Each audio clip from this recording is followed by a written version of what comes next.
Bismillahirrahmanirrahim. Assalamualaikum warahmatullahi wabarakatuh. Perkenalkan, saya Meti Nur Aini, mahasiswa Universitas Pancasakti. Di sini saya akan memaparkan tentang sumber ajaran agama Islam. Tujuan pembuatan slide ini, pertama, mengetahui Al-Quran sebagai sumber ajaran Islam pertama. Kedua, mengetahui As-Sunnah sebagai sumber ajaran Islam kedua. Dan yang ketiga, mengetahui ijtihad sebagai sumber ajaran Islam ketiga. Al-Quran sebagai sumber ajaran Islam pertama. Apa sih definisi Al-Quran secara etimologis dan secara terminologis? Secara etimologi, definisi Al-Quran berarti bacaan. Sedangkan secara terminologi, Al-Quran adalah kalam Allah yang diturunkan kepada Nabi Muhammad SAW dengan perantara malaikat Jibril dan menggunakan bahasa Arab sebagai bukti atas kenabian atau kerasulannya. Disampaikan secara mutawir dan membacanya bernilai ibadah. Al-Quran merupakan sumber ajaran Islam pertama yang isinya bersifat global, sehingga memerlukan banyak penjelasan. Misalnya, perintah sholat dengan kalimat aqimus sholat, sedangkan tata caranya tidak dijelaskan dalam Al-Quran. Seperti telah disebutkan bahwa bahasa yang digunakan dalam Al-Quran adalah bahasa Arab, bahasa yang dipakai Nabi Muhammad dan masyarakat Arab, dengan tujuan supaya Al-Quran mudah dipahami. Al-Quran sebagai wahyu. Al-Quran adalah wahyu Allah, dan di dalamnya banyak sekali ayat-ayat Al-Quran yang berisi informasi tentang alam semesta yang dapat dijadikan bukti bahwa Al-Quran adalah wahyu Allah, bukan karya manusia. Ayat tersebut diantaranya awal kejadian langit dan bumi. Pada Quran surat Al-Anbiya ayat 30, Allah menegaskan, apakah orang kafir tidak mengetahui sesungguhnya langit dan bumi dahulunya adalah satu yang padu, maka kemudian kami lontarkan dan kami jadikan semua makhluk hidup dari air. Apakah mereka tidak mau beriman?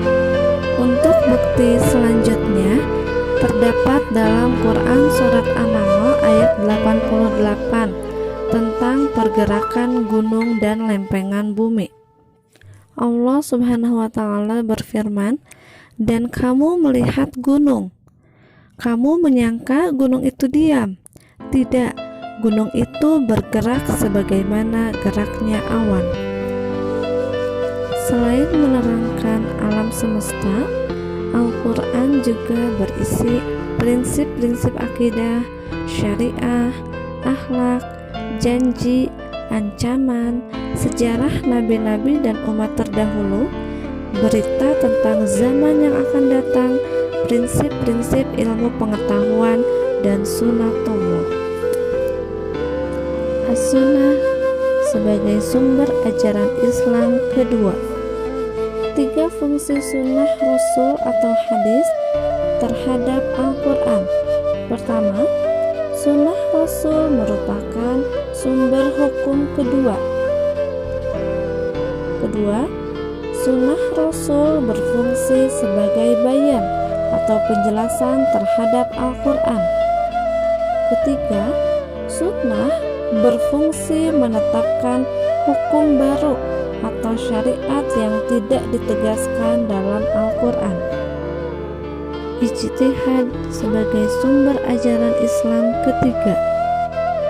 Setelah Nabi Muhammad wafat, persoalan syar'i terus bermunculan, baik kaitannya dengan ibadah mahdoh maupun ibadah ghair mahdoh, di semua aspek kehidupan, baik ekonomi, politik, kesehatan, kesehatan, rumah tangga, dan lain-lain.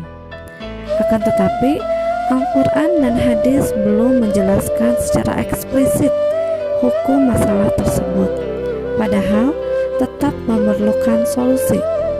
Maka dilakukanlah ijtihad.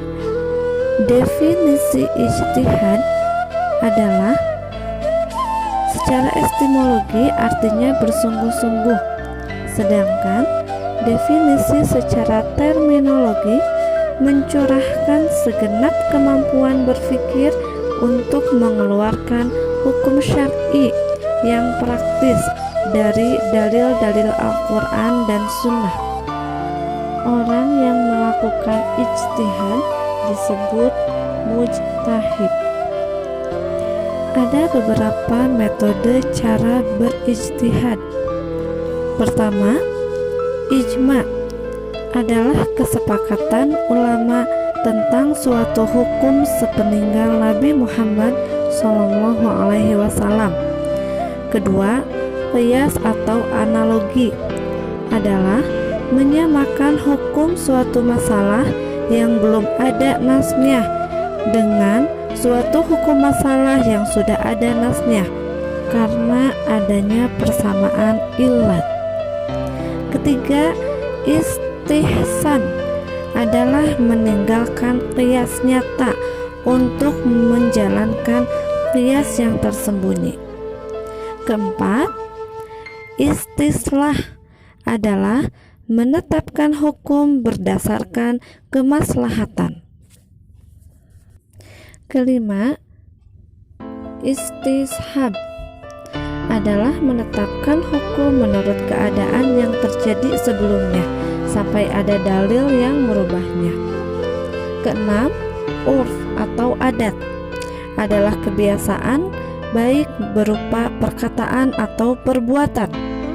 Ketujuh, syar'u man qablana adalah syariat umat sebelum Nabi Muhammad SAW. Kedelapan, sezul zariyah adalah mencegah sesuatu yang menjadi perantara kerusakan. Yang terakhir, mazhab sahabi adalah hukum yang ditetapkan oleh sahabat Nabi Muhammad SAW. Sekian pemaparan dari saya. Mohon maaf bila ada perkataan yang tidak berkenan. Terima kasih atas perhatiannya.